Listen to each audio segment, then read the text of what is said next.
আসসালামু আলাইকুম ভিউয়ার্স, সমিতি কিপারের নিয়মিত ভিডিওতে স্বাগত জানাচ্ছি। আমি আব্দুল্লাহ আল মামুন। আমরা ইতিমধ্যে বেশ কিছু ভিডিও বা টিউটোরিয়াল আমরা ইউটিউবে আপলোড করে দিয়েছি। আমাদের বাকি আছে প্রোফাইলের কাজটি আজকে দেখাবো কিভাবে করতে হয়। প্রোফাইলে যাওয়ার পরে দেখেন এই সিস্টেমে কে লগ ইন করে আছে তার নামটি দেখাচ্ছে। চেঞ্জ পাসওয়ার্ড, কিভাবে পাসওয়ার্ড পরিবর্তন করতে হয়।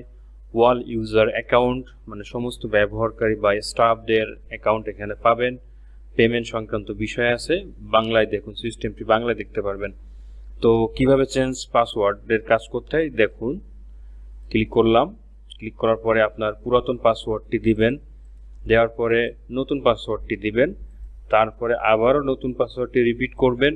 করার পরে এখানে একটি অপশন আছে সিকিউরিটি কোশ্চেন, আপনি এখান থেকে সিলেক্ট করবেন।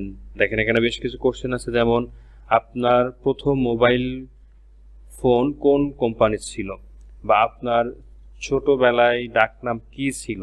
মজার মজার কিছু কোশ্চেন আছে।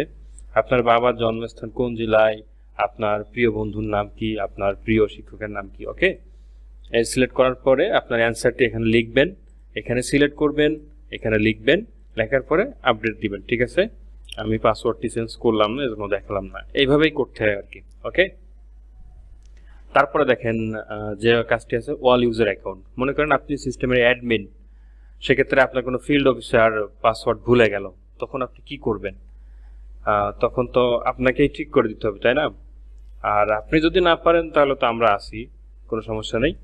এখন দেখেন, মনে করেন এই ফিল্ড অফিসার সেজদিন ইসলাম এই পাসওয়ার্ড ভুলে গেছে। এখন তাকে কি করবেন?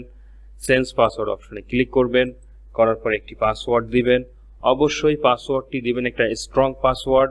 অনেকে আছে 1 থেকে 6 পর্যন্ত দিয়ে বসে থাকে।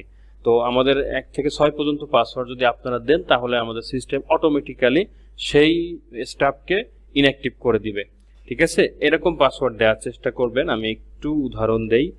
এই যে দেখেন এই পাসওয়ার্ডটা REH ছোট হাতের অক্ষর আছে, বড় হাতের অক্ষর আছে, মানে ছোট হাতের, বড় হাতের, ক্যাপিটাল লেটার, স্মল লেটার, যেটাই বলেন না কেন, স্পেশাল ক্যারেক্টার আছে @, তারপর আছে অ্যান্ড সাইন আছে, আপনারা আরো ব্যবহার করতে পারেন, করে গো করবেন, তাহলে পাসওয়ার্ডটি চেঞ্জ হয়ে যাবে। এখন এই পাসওয়ার্ডটি আপনারা তাকে দিবেন। আর এটা হচ্ছে লগইন নেম হচ্ছে অফিসার। ওকে, এটা দেওয়ার পরে গো। এখন ইনি চাইলে লগ ইন করতে পারবে।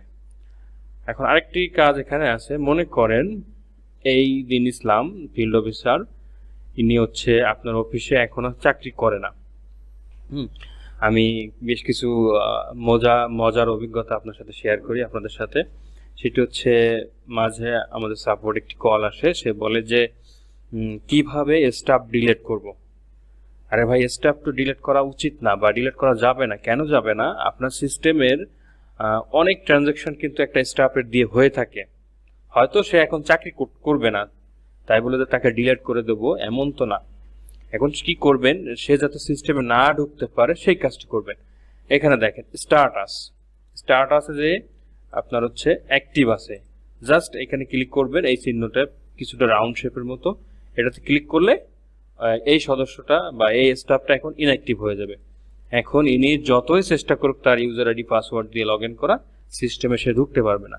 যদি ইনি চাকরি ছেড়ে দিয়ে চলে যায় বা চাকরি না করে, সেক্ষেত্রে তাকে ইনঅ্যাক্টিভ করে রাখবেন, এই আর কি। কিন্তু ভুলেও এটা চিন্তা করবেন না যে একটি স্টাফকে ডিলিট করবেন, কারণ স্টাফকে ডিলিট করলে এই স্টাফ যত মানে কালেকশন করছে বা যত সদস্য ভর্তি করছে, তাদের অবস্থা কি হবে একটু ভাববেন। ওকে, আমি একে আবার অ্যাক্টিভ করে দিই। আচ্ছা, ঠিক আছে। বা উনি আবার যদি পরবর্তীতে আপনার প্রতিষ্ঠানে চাকরি করতে আসে, সেক্ষেত্রে আপনি এখান থেকে জাস্ট একটা ক্লিকে অ্যাক্টিভ করে দিলেন, আর ডিলিট করে দিলে তো পালেন না কিছু। ওকে, আর আমাদের সিস্টেমে স্টাফ ডিলিট করার কোনো অপশন নাই। আচ্ছা, এখন পরবর্তীতে কি আছে দেখি। পেমেন্ট ট্রানজাকশন, অর্থাৎ আপনাদের যখন এই বাৎসরিক সাবস্ক্রিপশন চলে আসে, ডেট চলে আসে, বা কিছু কিছু সিস্টেম আমরা পূর্বে মাসিক সিস্টেম দিয়েছিলাম, কিন্তু এটা ঝামেলা, যার কারণে আমরা মাসিক সিস্টেম এখন উঠাই দিয়েছি। নাই, বাৎসরিক সার্ভিস চার্জ যেটা বা রিনিউ যেটাই বলেন না কেন, এটা পেমেন্ট করবেন কিভাবে দেখেন। পেমেন্টে আপনার ক্লায়েন্ট আইডি রেফারেন্স হিসেবে প্রদান করুন। অবশ্যই রেফারেন্স হিসেবে আপনাদের ক্লায়েন্ট আইডি, এই যে ক্লায়েন্ট আইডি এখানে থাকে, এই যে আপনার সিস্টেম লিংকের এখানে থাকে একটা সংখ্যা, এটি দিবেন।